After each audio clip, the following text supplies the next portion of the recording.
tey bu ngeen gisee ñi ñu fi invité ñu ñëw fi nii ñi fi ñëpp c'est des enseignants ay enseignants ñoo fi nekk ay membres de la société civile ñoo fi nekk ay Edouard Latouf ay Ibou Diouf ñi fi nekk nii nga xamante nii ngeen gis nii ay enseignants lañu parce que booy wax ci éducation te ngay liggéey ak ñoo xamee ay enseignants lañ baax na booy def lu mel nii ñoom ñu ñëw teewe ko kon maa ngi leen di xamal ne leen président Malick kontaan na ci daje ak yéen kontaan na ci geste bi muy def li muy def nii nag ñu préciser ne nekkul loo xamante ni da koo jële sax moom lu rëy ci ay bëtam yàlla xam na ko moom dafa jàpp ne rek daf ko war a def di ko def te yéeneem ci yéen ëpp na lii moo tax lii ñuy def nii moom tuddewu ko sax un don mais da koo tudde un geste symbolique pour que bu ëllëgee moom mu def lu ëpp lii incha allah mais keneen ku nekk ci dëkk bi te bëgg lu baax mën a jàppale nit boo ko gisee ci moom nga def lu mel nii wala lu ëpp lii loolu rek mooy sabab bi ñiy remercier presse bi ñi fi teew ñëpp di wax ni yéen ñi nga xam ne yéenay association albinos yi handicap lii du handicap ndax xëj na yàlla sunu borom moom mooy def changement de peau la waaye Maodo xam na ni démarche bu inclusive mooy nga seet ñi nga xamante ni dañ leen a bëgg a teg en marge de la société nga jàpp leen moom umpalewul ne yéen a ngi mënal seen bopp ndax am na ñu nekk seen biir yor seen métier di ko liggéey kon xeebu leen xeeb taxul mu di ko def teg leen ay nit ñu ñàkk taxul mu di ko def teg leen ay nit ñu doye di taxul mu di ko def xamul tax mu di ko def daf leen bëgg a won ni man ak yéen ñoo bokk yam ni may dimbalee ñeneen ñi ak ni may jàppalee ñeneen noonu laa war a ànde ak yéen jàppale leen lii rek moom mooy sabab bi amul leneen. Chargé de relations extérieures de finance Fédération nationale des albinos du Sénégal niveau national et aussi di jël parole ci ndigalu suñu président di Ahmadou Ali Sall tey vraiment am nañ mbégte am contentement ci initiative bi tey nag ci volet éducation la ñu wax comme nuñ ko daan defee chaque année ñun ñi nga xamante ni ñoo nekk njiitu association bii di finance dañuy am partenaire boo xamante ni day ñëw dimbali ñu ci wàllum fourniture wala leneen ak leneen tey mu nekk li nga xamante ni c'est la première fois mu nekk ndaje bu rëy parce que ak nu mu fa mënti demee buñ ko daan def dañ ko daan def ci anam yoo xamante ni demoo fa noonu mais tey ni ko directeur monsieur Mbaye defee tey tax na képp kuy albinos yëg ci boppam parce que albinos yu nekk Dakar bu ñu ko yëgee dañoo ñëw ndax dañ ko daan yemale ci benn volet rek mais tey dañ koo def niveau national ci loolu noonu aussi tamit di wax que ni am nañ mbégte encore une fois ci taxawaay bi monsieur Mbaye def parce que mënoon na ko cee bañ a fekk wax dëkkum yàlla comme ni ko suñu naataango bi waxee mënoon na koo defee neneen mais dafa ñoo wan te c'est pas la première fois moom mu def ko bii mooy mën naa ne damay fàtte sax ñaata yoon la njëkk nañoo jàppale ci yeneen ci côté santé jàppale nañu ci côté éducation la même chose ci côté ndimbal ba ci social daf ñu ci jàppale kon tey bu ñu woowee ci côté éducation vraiment ñun ñëpp a def délégation ñëw dañ koy wuy si kon nag ci côté boobu noonu di jégalu su ma guddalee di jégalu tamit su ma waxee moo boo xamante ni déplacé wu na te tamit di am contentement encore une fois ci initiative bi jërëjëf. li ñu dajale tey on n'a même pas besoin d'insister là-dessus comme ni ko El Hadj waxee je pense que loolu la Abdoul Aziz firndeel léegi suñu relation ak fédération des associations d'albinos mi ngi bëgg a yàgg yaakaar naa ni ci weer yële passé dañ ma woon ni ma yow yaay parrain wu suñu élection Miss li tax événement boobu amoon solo trop ci man parce que dama gëm ni ñun ñëpp ay ku nekk rek mënoo waat fekk yàlla mi ngi la may nga am bakkan am wér di sos njaboot maanaam ngay jur moo xam ngay góor walla ngay jigéen mënoo waat ni doo jur puune wax ji loolu la donc parce que bu ñu filmé ñi la di nga gis nga xamante ni ku dara jotul la mu fab doom mu nekk puune nga gis ku nga xamante ni puune la mu fab jur doom mu nekk ki nga xamante ni nit ku normal lay doon man dama wax ni valeurs yi ñuy wax ci àdduna bi di ko wax le premier combat pour les valeurs pour les respecter c'est de les vivre d'abord c'est-à-dire wax bi mun nay bari souvent bu ñu wootee politique nit ñi nañu ñëw ñu tàccu ñu waxtaan ñu xool parrainage nan lañ koy amee ñu xool élection bu jotee nan la ñuy faloo mais day jot nag benn moment ñu ne citoyenneté mooy lan maanaam kan mooy buur bi tey buur bi mooy citoyen te citoyen boobu bu soxlaa ak fu mu munti nekk nu mu munti mel dañu war a taxaw pour man bu faay amee toujours ci mbir état kenn du ko wutal lay dinañu ni nag état def na c'est normal état li mu def mënoon na ko yokk c'est normal mais bu faay amee rek toujours dama jàpp ni état dafa war a seet li mu war a def lan la te ñun ñooy incarner état ñun ñi nga xamante ni ñoo nekk au pouvoir mais ñi nga xamante ni aussi ñoo nekk dans l'opposition la classe politique généralement dañu am rôle bu rëy bi nga xamante ni mooy seen rôle ñu man nag comme je dis jéemu ñoo joxe exemple mais li ñu gëm mooy dine citoyenneté dafa war a dund loolu nag li koy dundal mooy bu journaliste bi nekkee en situation nga taxaw te du taxawaayu jox ma jox la boo ma joxul duma la jox bu médecin bi soxlaa nga taxaw parce que ñooñu ñëpp dañu bokk ci société bi mais bu ngeen gisee parfois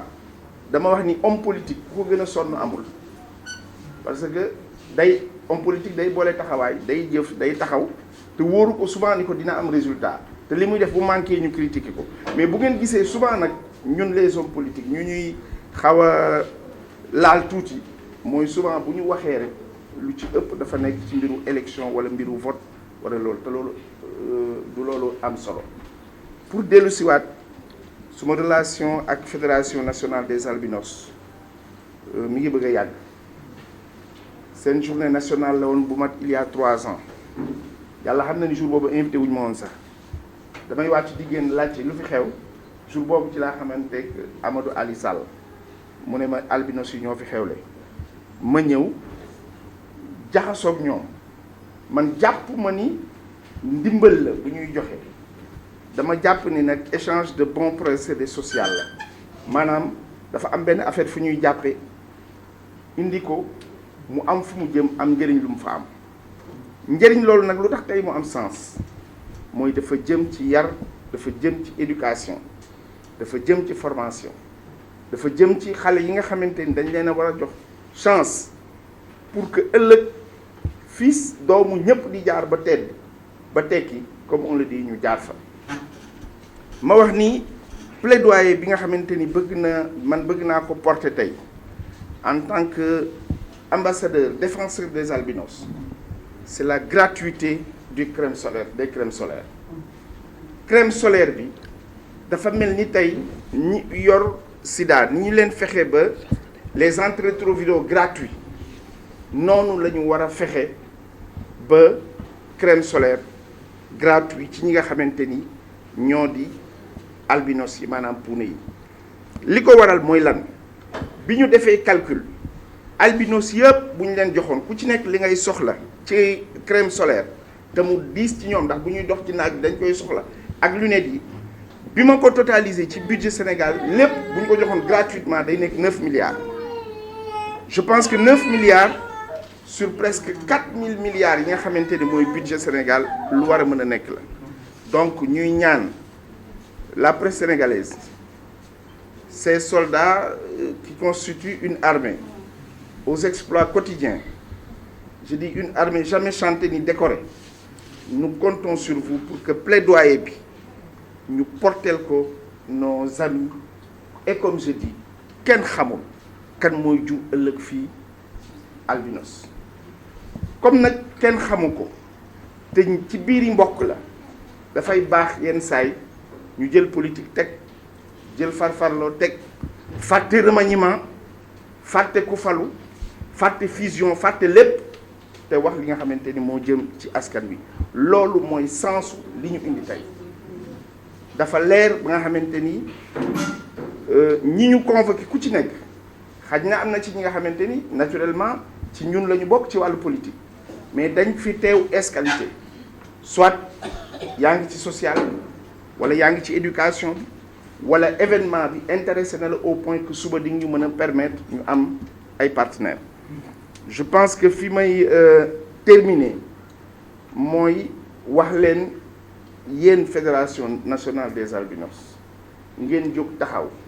parce que li nekk ci dëkk bi du xuloo joxu la ko kaas joxu la ko grève jotu la ko li la koy jox mooy nga xam fan la nga def toutes les démarches administratives ba am ko am na leneen tamit li nga xamante ni bëgg nañ ko porter jëmale ko ci le président de la République son excellence Macky Sall parce que gis nañu li mu def ci filets sociaux yi gis na lim leen defal ci carte d'égalité des chances gis nañu également lim leen defal ci bourse familiale mais dañu bëgg ñu def dans la sélection ñi ñuy jël fonction publique ñu am un quota réservé aux gens qui vivent avec un handicap en général mais particulièrement les albinos et pourquoi pas ñu dem ba nga xamante ni au niveau de la représentation nationale les albinos vont être représentés. En tout cas, nous avons décidé de porter le combat plus loin, plus fort et toujours à vos côtés pour que l'égalité des chances soit une réalité. Je pense que loolu moo nekkoon ñun kàddu yi nga xamante ni bëggoon nañ ko ci yëkkati di wax ni xeeb nañu lool jëf ji nawuñu ko dara sax defuñu ko tamit parce que dañu gis ay nit war leen dimbali mais dañu jàpp ni xel day fattu te souvent am na ñi nga xamante ni nit mën na yëg ci yaramam yi nga xamante ni mënut a yuuxu mais ku ko tàppal xëy na di nga dalal xelam. Je pense que loolu moo nekkoon kàddu yi ñu ci doon yëkkati di leen sant bu baax di leen gërëm di lancer également un appel à ce que ñun li dépendre ci ñun muy wàllu formation ak métier ngeen sélectionnel ñu. xale yi nga xamante ni jànguñu wala ñi nga xamante ni amuñu leneen li nga xamante ni mën nañ ko def ñu wutal leen métier ci bi muy teel ñeneen ñi ñu encadrer leen ba ñu mën a def seen cursus normalement. De l'acte que nous posons aujourd'hui modestement c'est de taper sur l'épaule de cette couche de la population que représentent les albinos à leur montrer toute notre solidarité, toute notre attention et leur dire que vous n'êtes pas seuls parce que comme je l'ai dit potentiellement nous sommes tous des parents tant qu'on procrée on peut se considérer comme un potentiel parent d'albinos. C'est la raison pour laquelle nous sommes convaincus que pour une population de 10 500 albinos au Sénégal nous avons voulu faire un plaidoyer axé d'abord sur la gratuité de la crème solaire parce que c'est un véritable problème que nos parents, nos amis albinos rencontrent, c'est-à-dire l'accès facile et nous souhaitons l'accès gratuit aux produits des crèmes solaires. L'autre élément, c'est que une petite étude ou enquête que nous avons réalisée sur le terrain et en les écoutant, nous nous sommes rendus compte que beaucoup d'albinos perdent également, sont déscolarisés du fait que quand ils sont en classe et qu'ils sont très loin du tableau, leur visibilité est amoindrie ou nulle. C'est la raison pour laquelle également, dans le système scolaire et vers le ministre de l'Éducation, nous allons faire un plaidoyer pour dire, Monsieur le ministre, chères autorités, membres de l'administration de l'école sénégalaise, corps professoral et des enseignants, accorder une attention particulière aux albinos qui sont des élèves et des étudiants, mais surtout également qui sont des collégiens. Parce que l'essentiel, comme je l'ai dit tout à l'heure, ratent leur cursus scolaire, deviennent des déscolarisés, parce que tout simplement, ils n'ont pas eu, ils ont une visibilité amoindrie et nulle, soit nulle en classe, une visibilité donc amoindrie ou nulle en classe, et ça a une conséquence, ils ne voient pas très bien au tableau. S'ils ne sont pas bénéficiaires d'un traitement de faveur qui les met devant, souvent leur scolarité est vouée à l'échec. Donc, je pense que pour le moment, c'est ce plaidoyer-là que nous comptons mener en tant que mouvement citoyen, en tant que fils, en tant que Sénégalais, mais surtout tout simplement en tant que compatriotes de cette couche que nous chérissons, que nous aimons d'un amour parfois qui nous tire les larmes. Tey dañu ñëw maanaam dëfal suñu ay mbokk parce que dama wax ni képp ku ci ñun kuy jur rek yàlla may la wér ngay am soxna di jur munoo waat ni doo jur puune ndax gis nañu puune bi nga xamante ni day jur ku normal dara du ko jot ñu gis nit ku normal mu jur puune donc dama jàpp ni loolu bu amee nag dañu war a dimbalante solidarité maanaam bàyyante xel looloo ñu gën a jegele ak fédération des albinos tey nag ñu ñëwoon xam ni école mi ngi ubbi ñu yëkkati ay fourniture jàppale ko ñooñu nga xamante ni ay gone lañu yi nga xamante ni puune dal na leen ba pare ñu war a jàngi école mais ñu profité ci ñun dinañu yëkkati suñu kàddu jëmale ko ci njiitu réew mi jëmale ko ci ministre de l'éducation jëmale ko ci ministre de la santé ci ñaari mbir d'abord ñu fexe ba crème solaire bi nga xamante ni albinos yi ñu ngi koy utiliser ñu def ci ay jéego ba di leen ko jox état Sénégal di leen ko jox gratuitement te duñu fay dara beneen élément bi mooy xale yi nga xamante ni ay puune lañu di dem école dafa am lu ñu noté dañu gis ni que ci bi ñu waxtaanee ak suñu gëstu que xale yu bari seen njàng li koy yàq mooy dañuy ñëw nekk ci classe bi mais dañuy sori tableau bi bu ñu soree tableau bi souvent du ñu gis wala bon dégg sax du poser problème mais du ñu gis bu baax et puis mën nga bind wala nga wax seen rapidité du gaawee noonu maanaam mbir mi du gaaw pour ñu comprendre wala pour ñu gis rapidement nga gis ñu raw leen rawaat leen ñu dàq leen te bu ñu leen dàqee aussi amul benn structure bu leen di jël en charge moo tax ñu ne dinañu wax ñun ministre de l'éducation dem assemblée nationale porter ko ba nga xamante ni xale dinañu am daal bàyyi xel bu ñuy bàyyi xel xale puune bi nga xamante ni yaa ngi dem école ñu mën la encadrer parce que population wu Sénégal 15 millions d'habitants la 16 millions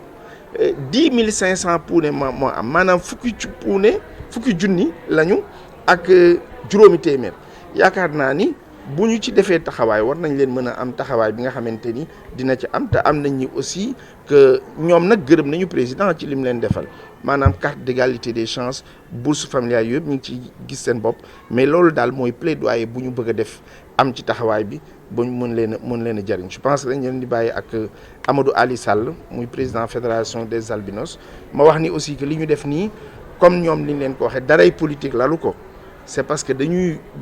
ngi yëngu ci politique certes mais dañu ni yenn saay nañu woote li nga xamante ni social mooy tax mu jëm ci askan wi mooy tax. Je m'appelle Amadou Ali Sall, je suis l'actuel président de la Fédération nationale des albinos du Sénégal. C'est une fédération qui regroupe l'ensemble des associations d'albinos qui se trouvent au Sénégal. Donc, a été créée en 2011. Juste l'entraide et la solidarité et surtout la promotion de l'albinisme au Sénégal. Parce que on a bien vu qu'il y a beaucoup de gens qui n'ont pas actuellement qui ne connaissent pas ce phénomène d'albinisme, donc il faut qu'on leur explique c'est quoi. Et en plus aussi, ils font partie aussi de la société. Donc c'est ça. Cette activité, comment dirais-je, chaque année, on l'organise avec un partenaire. Donc, mais cette année, on l'a préparé avec notre partenaire et parrain aussi. Parce que je crois qu'il a oublié de le dire, c'est le parrain aussi de la Fédération nationale des albinos du Sénégal. Ça concerne l'éducation, parce que chaque année, on donne des fournitures scolaires aux enfants albinos et en plus aussi aux élèves albinos. Mais cette année, on a choisi comme partenaire Monsieur Modo Malik Mbaye, qui nous accompagne sur cette activité-là. Donc voilà, et c'est pas la première fois qu'il nous accompagne. Il nous a toujours accompagnés partout. Avec, comment dire, il y a beaucoup de manifestations qu'on a organisées et vraiment il nous accompagne à chaque fois sur ces manifestations-là. En fait, il a toujours dit et je crois qu'actuellement, moi j'en sais quelque chose. Il est en train de faire cette démarche-là. Il vous l'a dit comme ça, mais il a commencé depuis très longtemps à faire cette démarche pour que la gratuité des crèmes solaires, pour que les administrés puissent accéder aux crèmes solaires gratuitement. Parce que aussi c'est très important, parce que ça fait partie de leur vie. Donc c'est ça. Donc vraiment on a fait des plaidoyers et je crois bien que il y a des gens actuellement qui nous entendent sur ça et je crois qu'ils vont faire les démarches nécessaires pour que ces crèmes solaires-là puissent être accessibles aux albinos. Comme ni ko monsieur Mbaye waxee en même temps yamul ci partenaire rek mais c'est le parrain aussi de la fédération ne ko maanaam mooy ne ko maanaam voilà moom la ñu bàyyilee très bien voilà c'est le mot wolof moom ne ko moom la ñu bàyyilee aussi association bi. te depuis lors aussi mi ngi ciy def ay jéego mi ngi ciy def ay ne ko lépp li nga xamante ni mën na ko ci mi ngi ko ciy def te macha allah te à chaque fois ñi ngi ci gis ay résultats yi nga xamante ni extraordinaire te li mu wax nii aussi dina ko porter aussi au niveau du gouvernement ne ko ñun gëm nañu dina ko def. parce que aussi ne ko ni mu leen ko waxee ni commencé wu ko tey yàgg na ko commencé te yàgg na ko def donc aussi vraiment ñu ngi koy remercier ci loolu bu baax a baax. ne ko maanaam ci jàppandal boobu bi nga xamante ni mi ngi ñu koy def et en plus aussi accompagnement ak tamit ne ko gunge boobu nga xamante aussi mi ngi ñu koy def aussi ne ko vraiment mi ngi ci ne ko vraiment fédération bi yëpp ñu ngi ko ci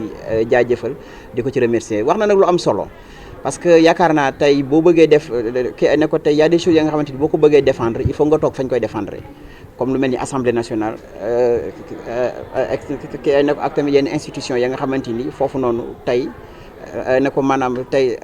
li nga bëgg a défendre ou bien li nga bëgg a wax boo toogee foofu noonu soo ko waxee nañ la déglu loolu it aussi il faut que ñun aussi ñu gis suñu place ñun aussi foofu noonu te xam naa ni moom ni mu ko waxee ni incha allah rabbi xam naa dina ci dox te dina ko wax it aussi le président de la république Macky Sall aussi pour mooy it aussi mu jël ci ay matuwaay yu baax a baax. fi mu ñëwee sax fii la baaxee waaw parce que école yi door ubbi net tout juste nekkoon nag bu yàggu rek laa jot emploi du temps xale yi donc affaire yi fi mu ñëwee fii nii ne ko macha allah te yamul fii aussi donc ne ko ci biir année bi dinañu amaat yeneen séance ya nga xam ne de distribution de fourniture scolaire parce que cette fois-ci entre Dakar ak Thiès la te bëgg nañ ko yaatal ba ci Sénégal bi yëpp incha allah rabbi